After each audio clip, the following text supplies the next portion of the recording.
They called him the Ghost of the Canyon. A man so savage, the US Army was too terrified to hunt him down. They said he had a heart made of desert stone, incapable of mercy, let alone love. I was just a woman with a past I couldn't outrun, and a death sentence hanging over my head. My mission was suicide. Walk into the Apache stronghold, tame the beast, and convince him to sign a treaty. I went there to save my own skin, expecting to find a monster. I never expected that the monster would be the only one to ever treat me like a woman, and I certainly never expected that the man who made whole armies tremble would end up falling to his knees for me. The dust in the cell tasted like iron and regret. Abigail Sterling sat on the edge of the cot, her hands trembling not from the cold. It was stiflingly hot in the Tucson Territorial Prison, but from the knowledge that tomorrow, at dawn, she would die. The small barred window sliced the blazing Arizona sun into 3 jagged strips on the stone floor. Outside, she could hear the rhythmic hammering of wood. Thud, thud, thud. They were testing the trap door on the gallows. Abigail closed her eyes. She didn't regret pulling the trigger. Her husband, Thomas, had been a violent drunkard who had promised to kill her that night. She had simply been faster. But in the eyes of the law in 1885, a woman who shot a man in the back, even to save her life, was a murderess. The heavy iron door groaned open, screeching against the stone. Abigail didn't look up until the shadow fell over her boots. Mrs. Sterling? The voice was smooth, cultured, and entirely out of place in a dungeon. Abigail looked up to see Colonel Thaddeus Rourke standing there. He was immaculate in his blue uniform, the gold buttons gleaming, his mustache waxed to perfection. He held a handkerchief over his nose, trying to filter out the stench of the prison. "Colonel," Abigail said, her voice raspy from dehydration, "have you come to measure my neck?" Rourke chuckled darkly, stepping into the cell while his guard waited outside. "You have a fire in you, Abigail. It's a shame to snuff it out so early. You're what, 26? 25, she corrected. "A waste," Rourke sighed. He paced the small cell. "I have a proposition for you, Mrs. Sterling. A stay of execution. A pardon, in fact. Signed by the governor himself." Abigail's heart hammered against her ribs. She stood up slowly. "And what is the price?" "I won't share your bed, Colonel. I'd rather take the rope." Rourke's eyes narrowed. "I have no interest in your virtue, madam. I have interest in your profession. You were a school teacher before you married that brute, were you not? You speak French? You understand the intricacies of diplomacy?" "I do." "Good." Rourke turned to face her. "There is a problem in the Dragoon Mountains. An Apache leader named Chayton. The locals call him the Wolf. He has united 3 warring bands. He is slaughtering my supply lines, burning settlements, and making me look very incompetent to my superiors in Washington. So send your cavalry," Abigail spat. "I have. They don't come back," Rourke said, his face hardening. "Washington wants a treaty. They want a photo opportunity. They want to show that the West is tamed. I have managed to get a messenger to Chayton. He has agreed to a parley in 2 months' time, but on one condition. He wants to understand the white man's paper before he signs it. He demanded a tutor, a neutral party, someone not of the army." Abigail laughed, a dry, incredulous sound. "And you want to send me? To an Apache warlord? You have nothing to lose," Rourke shrugged. "If you refuse, you hang tomorrow. If you go, you likely die there. But there is a chance. If you can stay in his camp for 6 weeks, teach him enough English to understand the treaty, and ensure he signs it on the agreed date, you walk free. A clean slate. $500 in your pocket." Abigail looked at the slivers of sunlight. The hammering outside had stopped. The silence was louder than the noise. "He will kill me the moment I step foot in his camp," she whispered. "Perhaps," Rourke said, checking his pocket watch. "But Chayton is a man of strange honor. He asked for a teacher. I am sending him one." "So, Abigail, do you choose the known death of the rope or the unknown fate in the mountains?" Abigail looked at Rourke's cold blue eyes. She knew, deep in her gut, that there was more to this. Rourke was a snake, but the instinct to survive was a powerful thing. "I'll go," she said. Rourke smiled, but it didn't reach his eyes. "Excellent. Pack your things, Mrs. Sterling. You leave within the hour, and try to wear something modest. Chayton despises our kind enough as it is." The journey took 3 days of hard riding into the heart of the Badlands. Abigail was escorted by a nervous lieutenant named Holloway and 3 scouts who kept their hands on their repeaters constantly.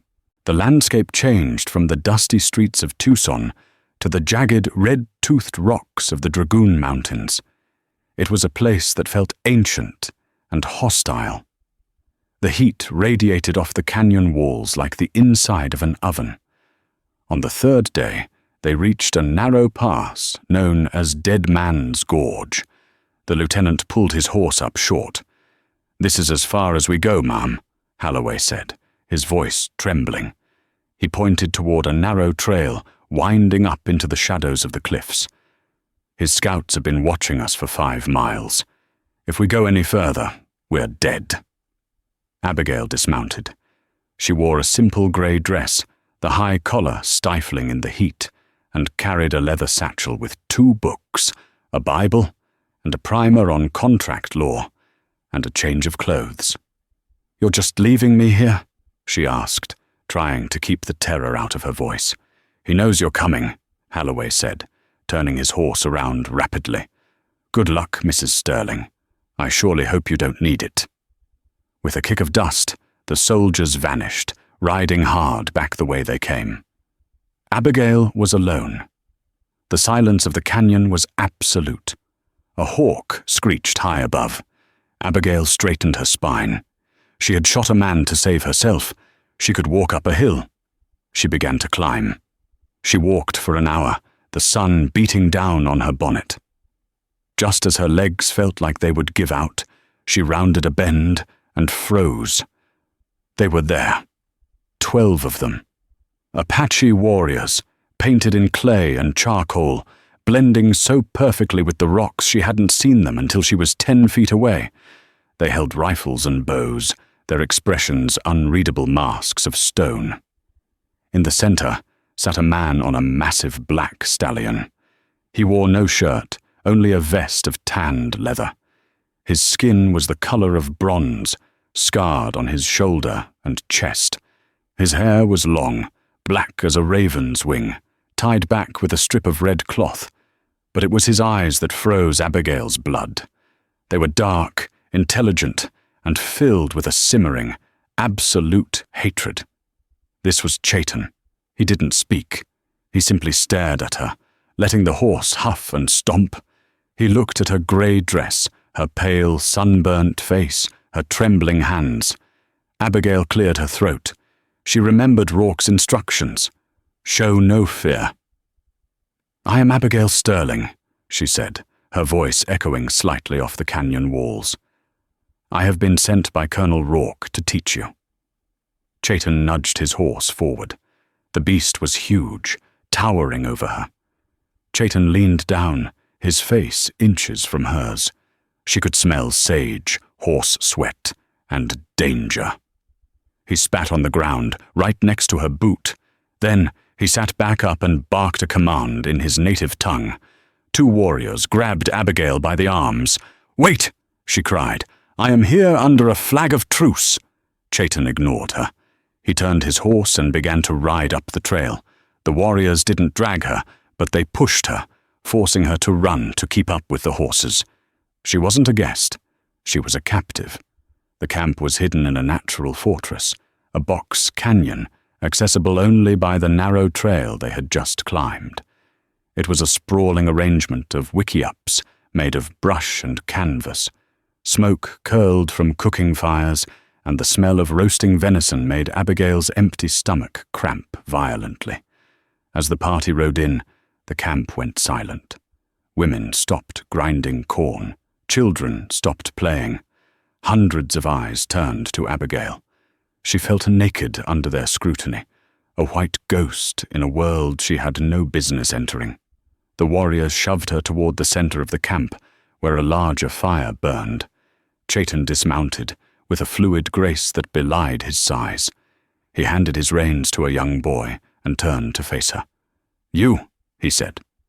The word was heavy, thick with an accent, but clear. Abigail straightened her dress, dusting off the red dirt. "Yes, I am the teacher." "You are a spy," Chaitan said flatly. His voice was a low rumble, like thunder on the horizon. "I am not," Abigail insisted, meeting his gaze. It took every ounce of willpower she possessed. "I am a prisoner of my own people, Chaitan. If I do not do this, they will hang me. I have no love for the army." Chaitan stepped closer. He circled her, like a predator inspecting a trap. He reached out and touched a lock of her hair that had escaped her bonnet. Abigail flinched but didn't pull away. "Hair like dried grass," he muttered. "Skin like milk. You will burn here." "Then I will burn," Abigail said. "But I have a job to do.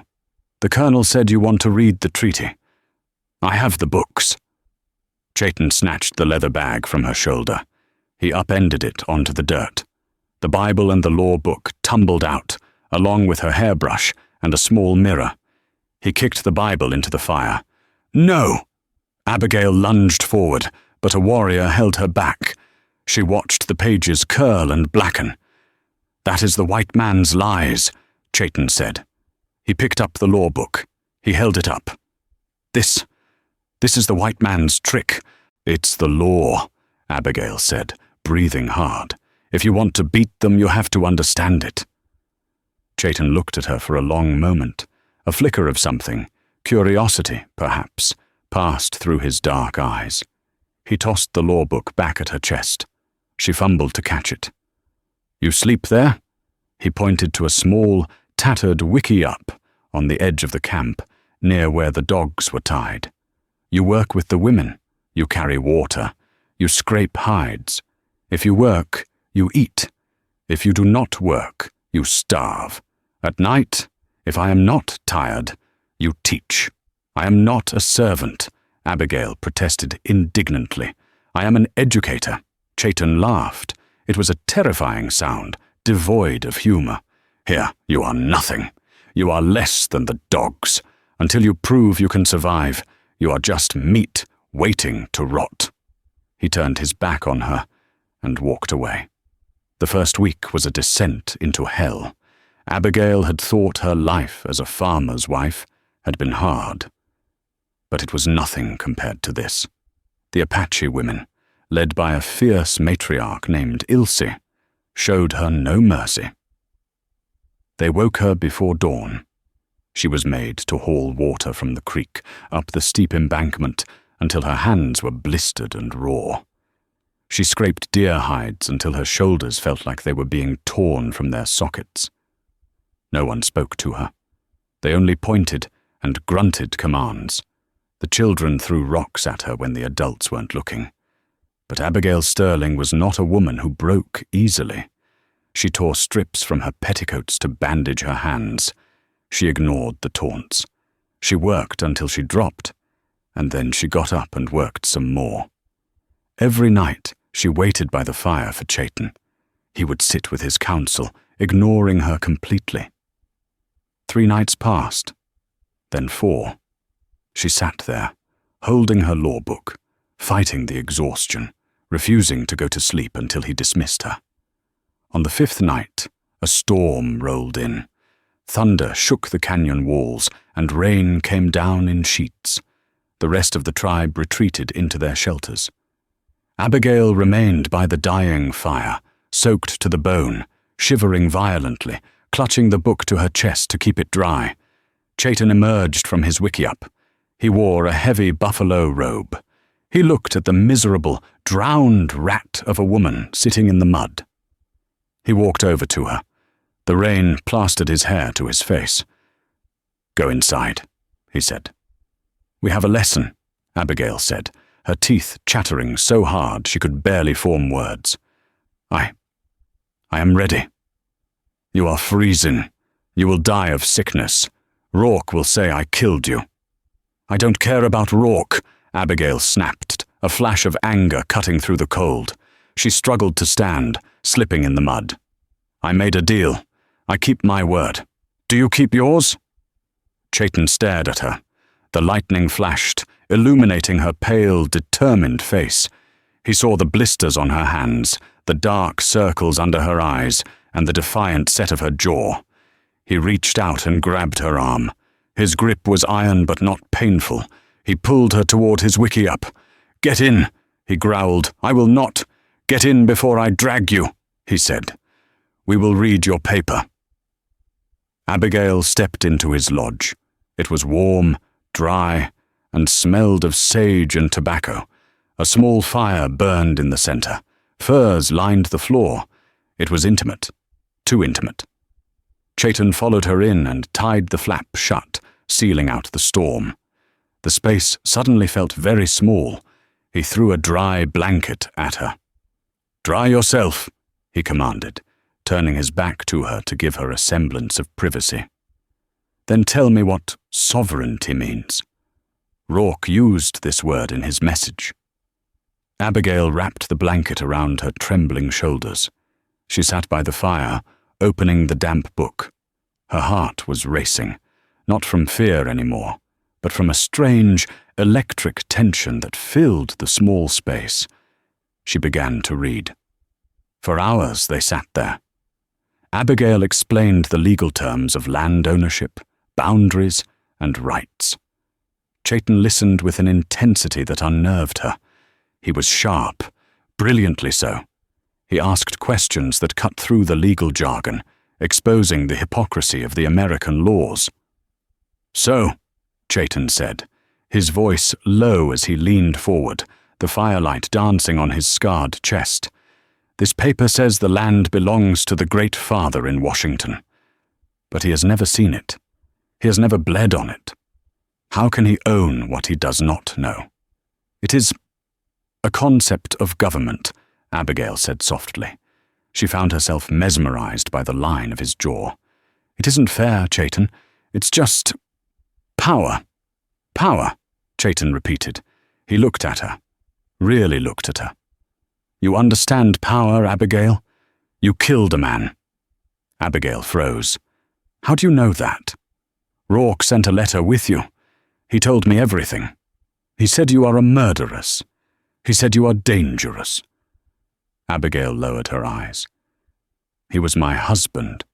He hurt me. I stopped him."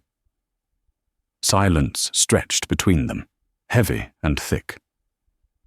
"Good," Chayton said softly. Abigail looked up, shocked. "A woman who fights is a woman worth respect," Chayton said. He reached out, his rough fingers brushing the bruise on her cheek where a branch had struck her earlier that day. His touch was scorching hot. "The women here, they think you are weak, but I watch you carrying the water. I see you waiting in the rain." His hand lingered on her face. The air in the tent seemed to vanish. Abigail's breath hitched. She should pull away. She should be terrified. This was the Meanest Apache, the killer, the savage. But looking into his dark eyes, she didn't see a savage. She saw a man carrying the weight of a dying world on his shoulders, and for the first time in her life, she felt seen. "We are done for tonight," Chayton said abruptly, pulling his hand away as if he had been burned. "Go to your sleep." Abigail scrambled up, clutching her book. She fled the tent into the rain, her heart pounding a rhythm she didn't recognize. She told herself it was just the adrenaline of survival. She told herself she couldn't afford to feel anything for him. But as she lay in her cold, wet blankets that night, she knew she was lying. The taming had begun, but she wasn't sure who was taming whom. 2 weeks dissolved into a blur of exhaustion and red dust. Abigail Sterling ceased to be the soft-handed schoolteacher from Tucson. Her skin darkened under the relentless sun to the color of weak tea. Her hands turned to leather, and muscles she didn't know she possessed hardened in her back and arms. She learned the rhythm of the camp. She learned to keep her eyes down around the warriors, to move silently, to anticipate the demands of Ilse, the old matriarch who ran the women's work with an iron fist. Ilse never spoke kindly to her, but the beatings with the willow switch had stopped. That was progress. The nights, however, belonged to Chayton. Every evening, regardless of how exhausted she was, he summoned her. The lessons had evolved from simple vocabulary to complex debates. Chayton had a mind like a steel trap. He absorbed the English language greedily, not to appease the whites, but to weaponize their own tongue against them. The tension between them simmered constantly, a low-grade fever that neither acknowledged. He would watch her read, his eyes tracking the movement of her lips. She would catch herself staring at the shift of muscle in his shoulders as he stoked the fire. They were two solitary predators forced into the same cage, circling, waiting for the other to strike or submit. One morning, the camp awakened to a frenetic energy. The scouts had returned with news of a large herd of elk moving through the high valley to the north. It was a chance to stock meat before the depths of winter. Chayton emerged from his wickiup, painting a black stripe across his cheekbones, the mark of the hunter. He spotted Abigail hauling wood near the edge of the camp. "Sterling," he barked. He never used her first name. "Get your horse." Abigail dropped the wood. "I am to stay here and help with the scraping. You come with me. You need to see the land to understand who owns it." It was not a request. Abigail quickly retrieved her bonnet and mounted the skittish mare they allowed her to ride. Ilse watched them go, spitting on the ground in disapproval. The old woman didn't trust the white woman, but she trusted the way her chief looked at the white woman even less. The hunting party consisted of 6 warriors, Chayton and Abigail. They rode hard, climbing higher into the Dragoon Mountains, where the air grew thin and smelled of pine resin. For 2 days, they tracked the herd. Abigail kept up without complaint, sleeping on the hard ground wrapped in a single blanket, eating jerked meat that tasted like ash. She felt Chayton watching her constantly, assessing her weakness. She refused to show any. On the 3rd day, they found the elk in a box canyon. The hunt was brutal, efficient, and primal. Abigail watched from a ridge as Chayton brought down a massive bull elk with a single arrow, his connection to the animal and the land undeniable. It was savage, yes, but it possessed a raw beauty that stirred something dormant inside her. They spent the afternoon dressing the kill. The mood was celebratory. Even the stoic warriors cracked smiles, their bellies anticipating the feast. They were loading the quartered meat onto pack horses when the first shot cracked through the canyon air. One of the young warriors, a boy barely 16 named Nantan, crumpled to the ground, a hole punched through his chest. Chaos erupted.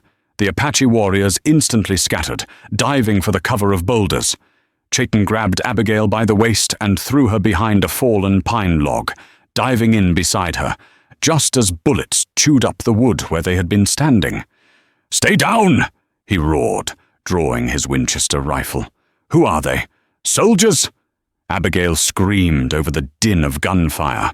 Chayton popped up, fired 2 quick shots, and ducked back down. Worse, scalp hunters. Abigail's blood ran cold.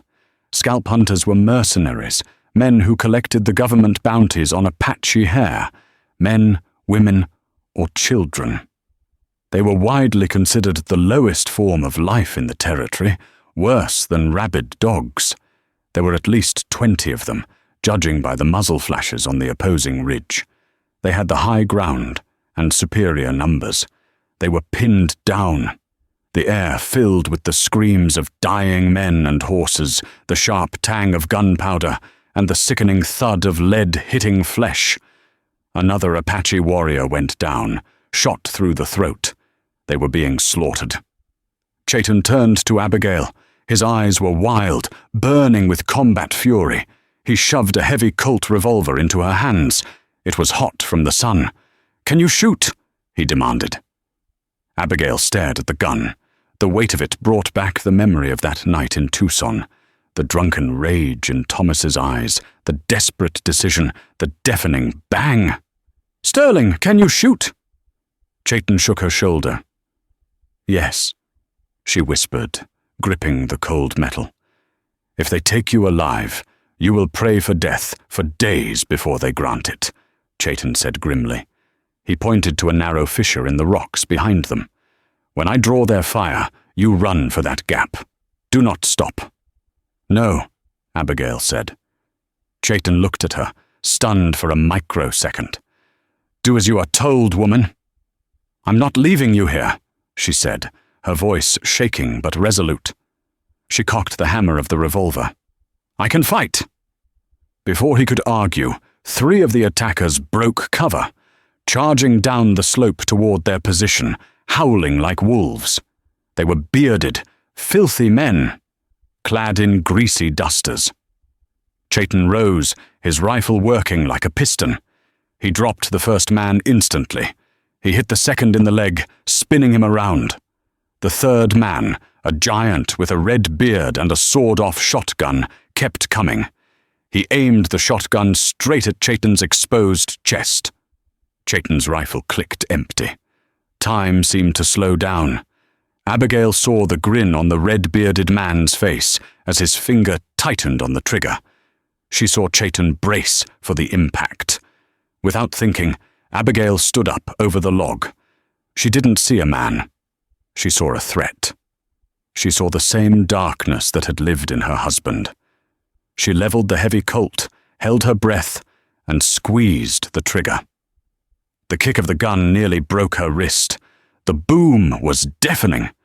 The red-bearded man jerked violently backwards, a neat blue hole appearing in the center of his forehead. He collapsed backward onto the rocks, dead before he hit the ground. Silence fell over the immediate area for a heartbeat. Chayton stared at Abigail. She stood there, smoke curling from the barrel of the gun, her face pale as death, her eyes wide with shock. A bullet whizzed past Abigail's ear, snapping her back to reality.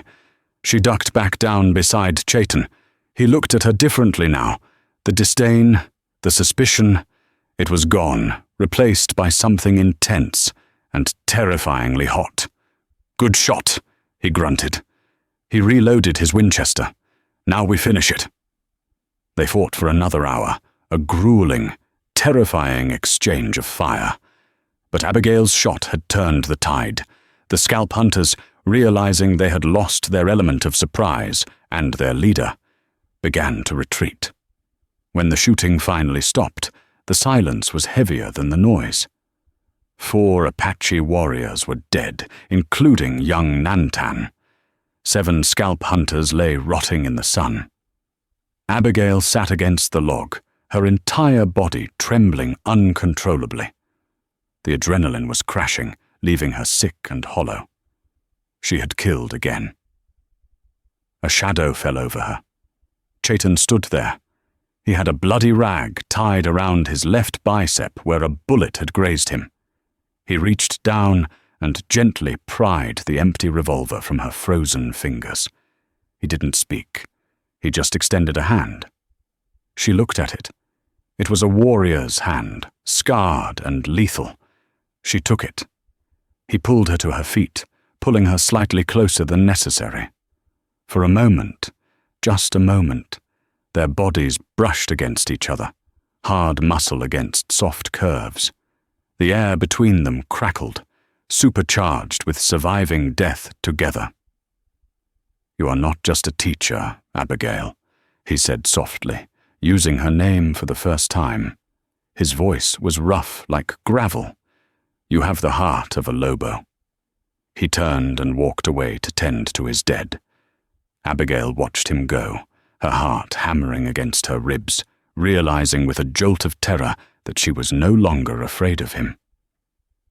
She was afraid for him, and that was infinitely more dangerous. The return to the stronghold was somber. The wailing of the women for the fallen warriors echoed off the canyon walls, a haunting, discordant sound that chilled Abigail to the bone. But something had changed. As Abigail rode in behind Chayton, head high, the Colt revolver tucked into the sash of her dress, the tribe did not look at her with the same naked hostility.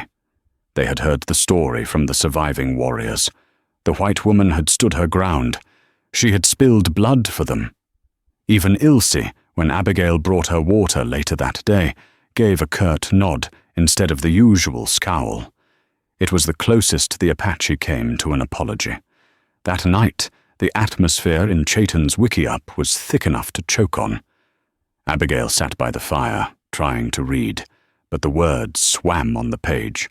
Chayton sat opposite her, shirtless, attempting to rebandage the graze on his arm with one hand. He was clumsy with frustration. Abigail set her book down. "Let me do that." Chayton hesitated, then grunted his assent. He moved closer to the firelight. Abigail knelt before him. Up close, he was overwhelming. The heat radiating from his skin, the scent of sage and male sweat, the sheer expanse of his chest scarred by past battles and sun dances. Her hands shook slightly as she unwrapped the bloody rag. The wound was angry and red, a deep furrow ploughed through the muscle of his bicep. "It needs to be cleaned properly, or it will fester," she murmured, trying to keep her voice steady.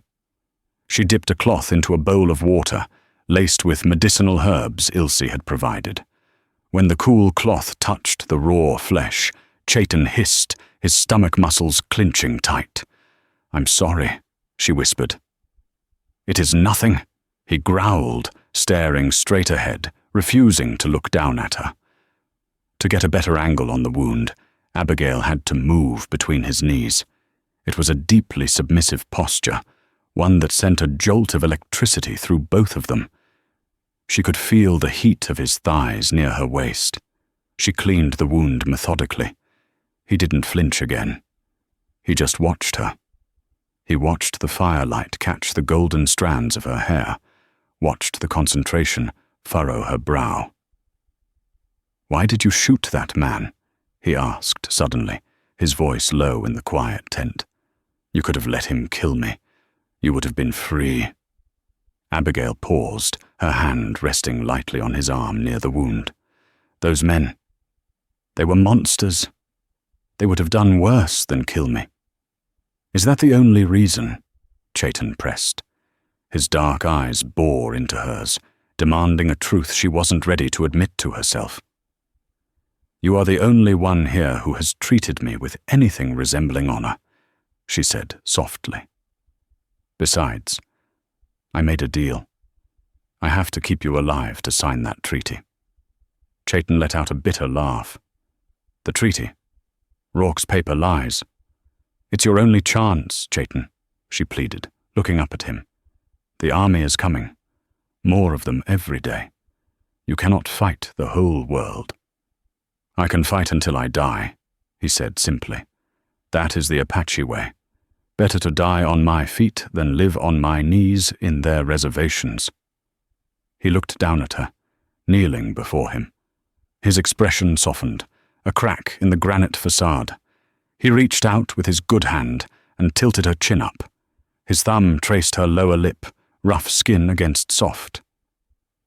"You are too brave for Rourke," he murmured. "He does not deserve you." Abigail's breath hitched. The air in the wickiup became suffocatingly hot. He leaned down slowly. She knew she should pull away. She knew this was madness, a condemned white woman and an Apache warlord. But her body betrayed her. She leaned in to meet him. Their lips were inches apart when the flap of the wickiup was thrown open roughly.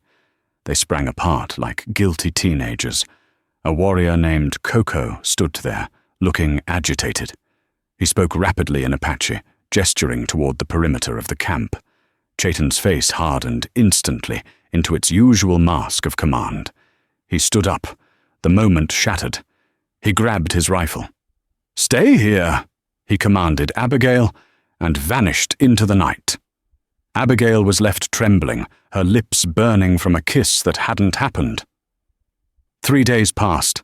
The date for the parley with Colonel Rourke was only a week away. The tension in the camp was palpable. The warriors were sharpening knives and checking rifles. They were preparing for peace, but expecting war. Abigail felt a growing sickness in her gut, a premonition she couldn't shake. It was centered on the supply drop Rourke had made 2 weeks prior, the gesture of goodwill that had allowed her entry into the camp.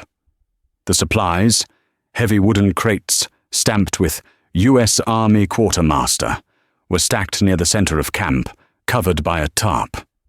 Chaitan had forbidden anyone to open them until the treaty was signed, a point of pride. He would not take their charity until the deal was done. That afternoon, with Chaitan out on patrol and the women busy grinding corn, Abigail noticed 2 young boys playing near the crates. One had pried up a corner of the tarp.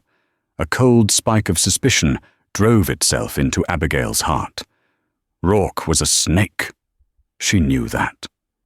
Why would a snake give gifts? She looked around. No one was watching her. She was trusted now. Her movements weren't tracked as closely. She walked over to the crates, shooing the boys away. "Go play by the river," she told them. She stood before the stack. The top crate was labeled Rifles, Model 1873. Below it, ammunition or .45 caliber. If Rourke wanted peace, giving Chaitan weapons made sense. It showed trust. But it felt wrong. Driven by an undeniable urge, Abigail grabbed a nearby pry bar used for setting tent poles. Her heart hammering in her ears, she jammed it under the lid of the ammunition crate and shoved with all her might. With a loud screech of nails, the lid popped open. Abigail stared inside. It was full of cardboard ammunition boxes. She opened one. The cartridges were there, gleaming brass, but something was off. She picked one up. It felt light. Too light. She shook it. It sounded like sand inside. With trembling fingers, she used her teeth to pry the lead bullet from the casing. Sawdust poured out into her hand. She gasped, dropping the casing. It was dummy ammunition, useless for anything other than drilling. Panic rising, she turned to the rifle crate. She pried it open. Inside sat 10 gleaming Winchester, repeating rifles, packed in grease. They looked perfect. She pulled one out, wiping the grease from the breech. She worked the lever action. It felt stiff. She peered closely at the firing pin mechanism. It had been filed down, just enough so that it wouldn't strike the primer of a cartridge with enough force to fire it. These weren't gifts. They were coffins. The realization hit her with the force of a physical blow. Rourke never intended to sign a treaty. He intended to lure Chaitan and his warriors out into the open for a parley, having lulled them into a false sense of security with these weapons. When the shooting started, the Apaches would grab their new rifles, only to find them useless pieces of metal. It would be a massacre, and she had helped make it happen. She was the distraction, the teacher sent to keep Chaitan busy while the trap was set. "What are you doing?" The voice was low, lethal, and directly behind her. Abigail spun around. Chaitan was standing there. He had returned early. He looked from her pale, terrified face to the open crates, and then to the mutilated cartridge on the ground. His eyes went black. The tentative trust, the burgeoning affection of the last few weeks, it all vaporized instantly, replaced by the ancient, burning hatred of his people. "You," he whispered, the word dripping with venom.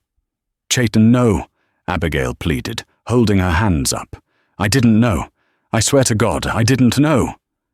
He moved so fast she couldn't track him. One hand wrapped around her throat, slamming her back against the stack of crates. The impact knocked the wind out of her. "Liar!"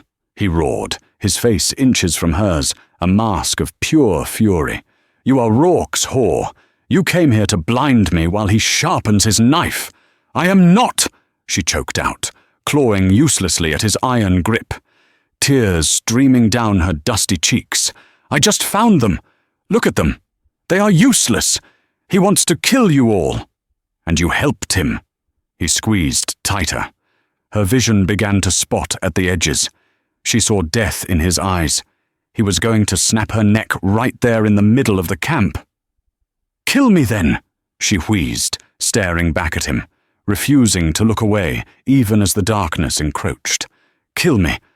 But don't take your men to that meeting. It's a trap, Chayton. Please. Believe me." He stared at her, his chest heaving. He saw the terror in her eyes, but he also saw the same defiance she had shown the scalp hunter. He saw a woman who was about to die, using her last breath to warn him. Rourke would not have told a spy the guns were fake. A spy would need to believe the lie to sell it. Chayton's grip loosened slightly. Air rushed back into Abigail's lungs, burning her throat. "Why tell me?"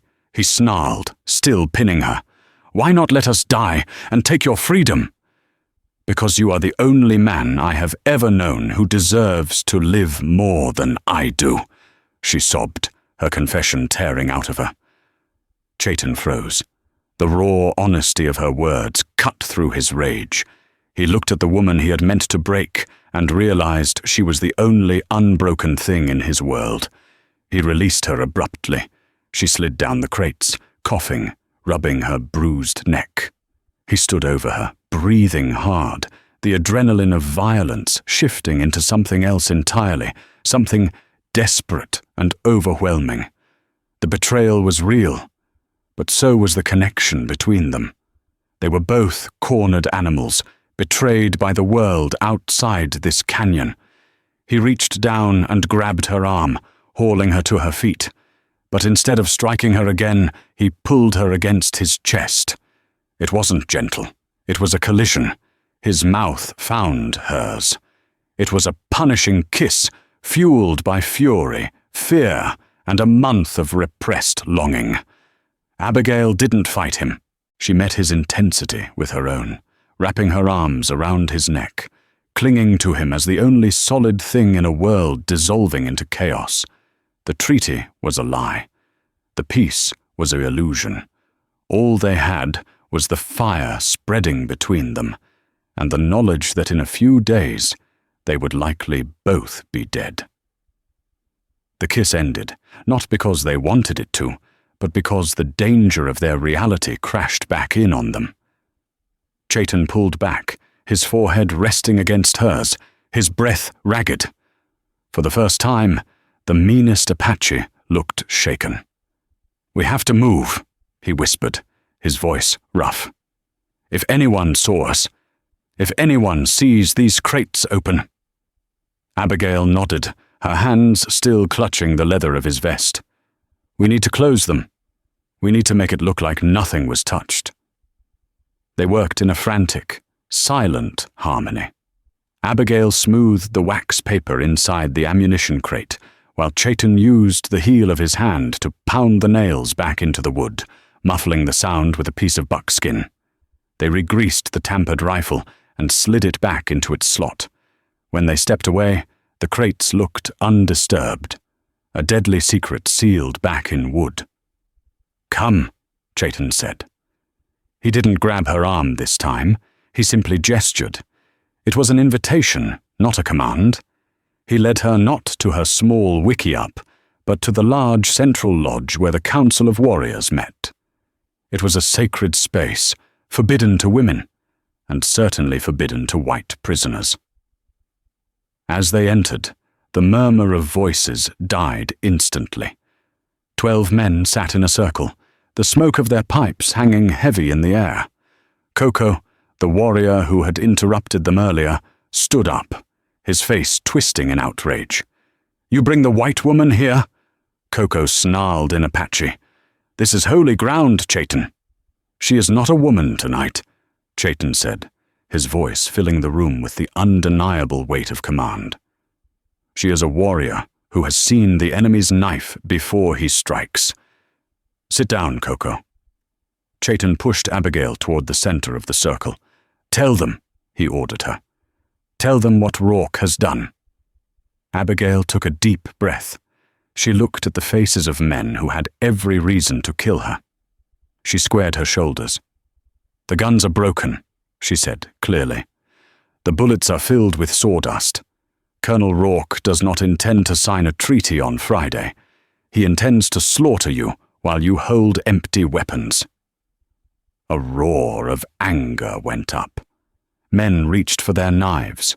Coco shouted, "She lies! She tries to trick us into attacking so the army can justify killing us." "I proved it to him," Abigail shouted back, pointing at Chayton. "I showed him." Chayton stepped forward, raising a hand. Silence fell. "She speaks the truth. I saw the powder with my own eyes. Rourke treats us like children. He thinks we will be so dazzled by the shiny rifles that we will not check the teeth of the horse he gifts us." "Then we fight," an older warrior named Goyathle shouted. "We ride tonight. We burn Tucson to the ground." "No," Abigail said. The room went deadly quiet again. All eyes turned to her. "If you attack Tucson, they will send 5,000 soldiers," Abigail said, her voice steady. "They have telegraphs.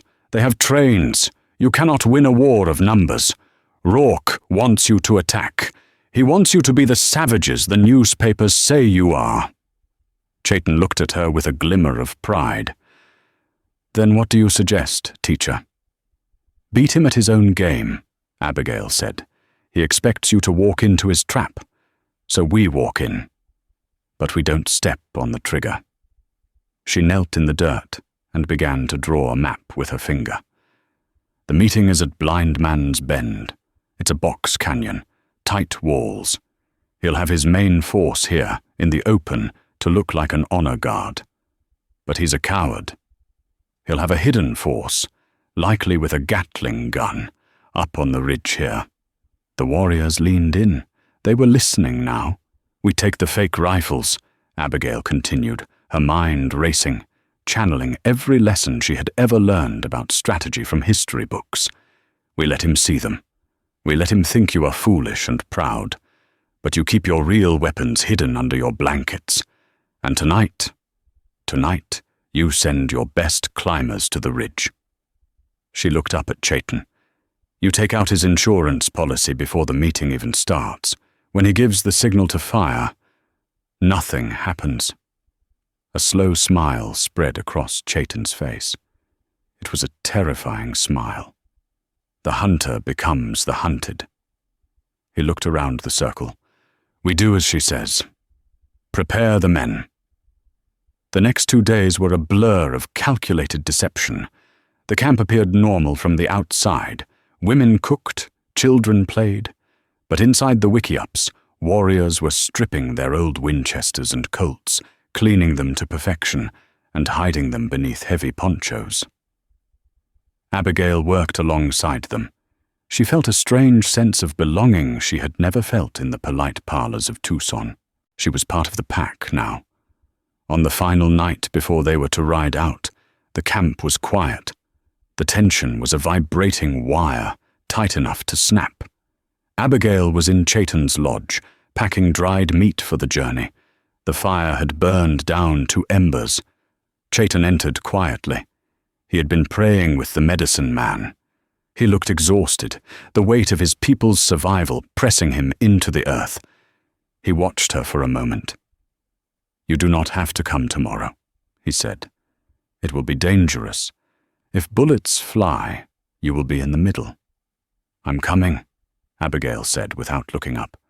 Rourke expects me to be there. If I'm not, he'll know something is wrong. Chayton walked over to her. He took the dried meat from her hands and set it down. He took her hands in his. Abigail. He sank down onto the furs, pulling her down with him. They sat facing each other, knees touching. I have known only war, Chayton said softly, tracing the line of her jaw with his knuckles. My father died in war. My brothers died in war. I thought I would die in war, alone, with hate in my heart. He looked into her eyes, his expression open and vulnerable, in a way no one else had ever seen. But these last weeks, you have put something else in my heart, something that makes me afraid to die. Abigail's eyes filled with tears. Chayton, I am a man with nothing to offer you but a hard life and a quick death, he whispered. But tonight, I am just a man. He leaned forward and kissed her. This time it wasn't angry. It was slow, deep, and desperate. It was a plea. Abigail melted into him. She wrapped her arms around his neck, pulling him closer. The differences between them, race, history, war, dissolved in the heat of the firelight. I don't want a soft life, she whispered against his lips. I want this. He lowered her back onto the furs. That night, amidst the scent of sage and the shadow of impending death, the Apache warlord and the schoolteacher didn't sleep. They memorized each other. They spoke in touches and breaths, forging a bond that was stronger than any treaty, stronger than iron. At one point, hours before dawn, Chayton rose up on his elbows, looking down at her sleeping form. He brushed the hair from her face, his expression one of reverence. He quietly shifted his body, kneeling beside her on the furs. He bowed his head, his forehead touching her hand. The Meanest Apache, the man who bowed to no king and no general, knelt in silent worship of the woman who had saved his soul. If I live, he whispered to the darkness, I will spend every day making you glad you did not hang. Blind Man's Bend was a cauldron of heat and tension. Colonel Rourke sat at a folding table, flanked by 50 cavalrymen, smiling as Abigail and Chayton approached. He pushed the treaty across the white tablecloth, his eyes gleaming with arrogance. Sign, Rourke commanded, and perhaps I will be merciful. Chayton picked up the pen, then drove it violently into the wood, snapping it in half. I will sign when your guns are not filled with sawdust, he roared, kicking the table over. Rourke, his treachery exposed, snapped his fingers to signal his hidden snipers on the ridge. Silence followed. Then, a single cavalry hat drifted down from the cliffs. Coco and the Apache climbers stood on the high rocks, waving their rifles. The trap had been reversed. Kill them! Rourke shrieked, panic cracking his voice. But the Apaches were faster. Chayton's warriors threw off their blankets, revealing their hidden, functioning Winchesters. The canyon exploded in gunfire. In the chaos, Rourke lunged not for a weapon, but for Abigail. He dragged her from cover, jamming his revolver against her temple. Stop! He screamed. Stop or I blow her brains out! The firing died instantly. Chayton stood amidst the smoke, his rifle aimed at Rourke's chest, but he couldn't fire. Rourke cowered behind Abigail, using her body as a shield. Drop the gun! Rourke yelled, backing toward his horse. On your knees, savage! Beg for her life! Chayton looked at Abigail. He saw the terror in her eyes. The wolf, who bowed to no man, slowly lowered his rifle. He sank to his knees in the red dust, surrendering his pride to save the woman he loved. Let her go, Chayton said, his voice low and lethal. I think I'll hang you both, Rourke sneered. But as he tried to mount his horse, his grip loosened. Abigail stomped her heel onto his boot and smashed her head back into his face. Rourke howled, his gun firing harmlessly into the sky. Chayton didn't rise. From his knees, he snatched a knife from his boot and hurled it with a roar. The blade flashed silver in the sunlight, flying straight and true. The knife struck Colonel Rourke in the chest, burying itself to the hilt. He staggered back, his eyes wide with shock, the pistol tumbling from his hand. He looked at Abigail, then at Chayton, before collapsing into the red dust, silenced forever. The remaining soldiers, seeing their leader dead and the ridge lined with Apache snipers, threw down their weapons. The battle was over. Chayton didn't look at the soldiers. He scrambled across the distance between him and Abigail. She was sitting in the dirt, shaking, blood trickling from her lip. He reached her, his hands frantic, checking her for wounds. "Abigail, are you hit?" "I'm fine," she breathed, grabbing his wrists to stop him. "I'm fine, Chayton. It's over." He pulled her into his arms, burying his face in her neck.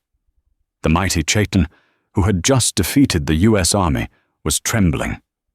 "I thought I lost you," he whispered against her skin. "When he held that gun to you, I died." Abigail pulled back to look at him. She touched his face, smearing a little of her own blood on his cheek, a war paint of survival. "You knelt for me," she said, her voice filled with awe. "You surrendered. I would burn the world to ash before I let you come to harm," he vowed, his dark eyes intense. The warriors gathered around them, but they kept a respectful distance. They had seen their leader bow to the enemy to save this woman. They understood now. She was not a captive. She was the heart of the tribe. Chayton stood up and pulled Abigail with him. He looked at his men, then back at her. "The treaty is dead," he said, kicking the broken table. "But so is Rourke. We will go deeper into the mountains, where they cannot find us." He took her hand, interlacing their fingers. "Will you come? It will be a hard life. A hunted life." Abigail looked at the dead colonel, then at the open sky and the jagged peaks of the Dragoon Mountains. She looked at the man who had treated her as an equal, a partner, and a warrior. "I don't want an easy life, Chayton," she smiled, squeezing his hand. "I just want to be where you are." Chayton smiled, a true, open smile that transformed his face. He lifted her effortlessly onto his horse, then swung up behind her. As they turned toward the mountains, leaving the carnage of the old world behind, Chayton didn't need to say it. He had been sent to be tamed, and she had been sent to die. Instead, they had both found the only thing worth living for. The ghost of the canyon had found his mate, and for the first time in history, the wolf was happy. And that is the end of Abigail and Chayton's journey, from a death sentence in a prison cell to finding freedom in the wild mountains. I hope you guys enjoyed this Wild West romance. If you did, please smash that like button. It really helps the channel. And tell me in the comments, do you think they survived the winter in the mountains? Don't forget to subscribe and hit the bell so you don't miss our next story. I have a darker, mafia romance coming up next week that you are not going to want to miss. Thanks for watching, and I'll see you in the next video.